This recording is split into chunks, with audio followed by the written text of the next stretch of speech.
Sir, on another matter, nung nakarang Biyernes ay ang second quarter nationwide simultaneous earthquake drill. Ano pong naging assessment ng OCD and the RRMC, sir, dito sa ito sa earthquake drill para sa second quarter of this year? Sir. Opo, tama po, naganap po ito. Ang national pilot site po natin ay dito sa Red Training Building sa Pasig, Opo. Pasig City. At multi-stakeholder drill po ito.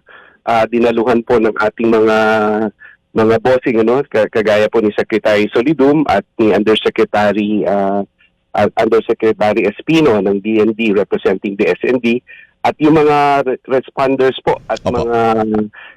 mga iba pa pong mga stakeholders. At ito po ang tines po natin dito, Sir Alan, ay yung kahandaan ng ating mga responding agencies kung sakasakali po na wag naman po mabag down yung ating Emergency Operation Center facility at saka yung mekanismo natin dito sa Camp Aguinaldo, dahil ang assumption po natin kung medyo malakas, ang worst case po ay biktima din po yung mga tao na nagmaman doon. So yun Yes. pong pag-respond din ng mga twinning regions natin sa OCD, kagaya po ng Regions 1, 2 at saka CAR po at saka Region 5. So na-test po natin yon, and then tinitignan po yung pagmaman nila ng mga alternate government control command and control centers, kagaya po ng support Fort Magsaysay sa Nueva Ecija, no?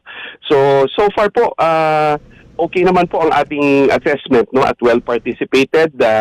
Ganun din po yung ating mga regional pilots, mga pilot sites